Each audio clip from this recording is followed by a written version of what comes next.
تخصص البطنة العامة. معظم الناس بتفكر ان هو حد وجع بطنه وجعاه هو اللي بيروح لدكتور البطنة العامة. البطنة العامة ديت مجموعة من التخصصات تشمل الجهاز الهضمي طبعا، تشمل الغدد الصماء، تشمل الجهاز العصبي، الصدر، الامراض الروماتيزميه، امراض الدم، يعني اكتر من 12 فرع من فروع الامراض ديت بيبقى انكلودد جوه تخصص البطنه العامه. ليه عامه؟ بيسموها سيستميك، لان ممكن واحد زي مريض مثلا السكر يكون عنده تاثر في العصب، عنده تاثر في عينيه، عنده تاثر في الكلى، عنده ارتفاع ضغط الدم، ممكن قلبه يتاثر، ممكن يجيله مشكله في الشرايين. مريض زي مريض الكبد ممكن يحصل له تاثر للرئه، ممكن يحصل له تاثر للجلد، ممكن تاثر للكلى. فالامراض دي امراض شموليه شويه بتاثر على اكتر من عضو في الجسم. فعليا احنا في الامراض الباطنه الدكتوراه بتاعتنا بتكون في جزء واحد من التخصص، مش في كل التخصصات. يعني انا مثلا تخصصي الدقيق هو جهاز هضمي وكبد، لكن انا بشتغل طبعا سكر كويس، يمكن مشهور بالحته دي شويه، لانه مرض السكر مرض بيأثر مثلا على الكبد،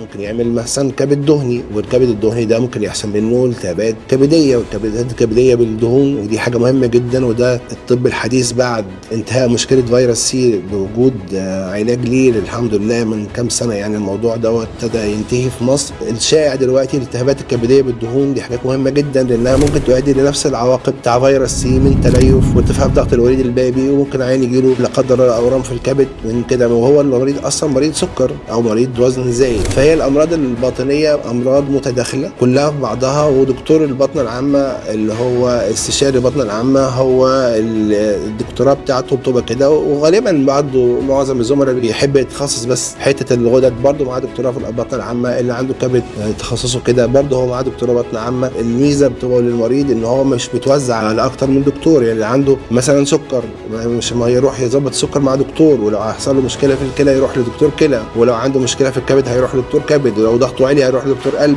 كده مش هيخلص. فهو الدكتور اللي بيعالجه هو بيكون ملم بكل الجوانب ديت، كمان بمنظور العلاج باصص على كل الاماكن ديت، وهو بيكتب الدواء بيبقى مركز انه ما ياثرش على اي عضو من التاني، او زي ما حديثا كده بقى في ادويه زي ادويه سكر بتحافظ على الكلى او على القلب، فيبتدي هو يحطها من بدري قبل ما يحصل اي تاثر لعضو من الاعضاء المهمه ديت في الجسم. وطبعا برضو في المتابعه بتاعه المريض بيكون هو برضو عينه على الحاجات دي كلها، بحيث يبقى عنده منظور شامل للمرض والعواقبه او مضاعفاته، عشان ان شاء الله يبقى في علاج للمرض ومحاوله لمنع المضاعفات. مركز طب المقاولون العرب، خبره ثقه تميز.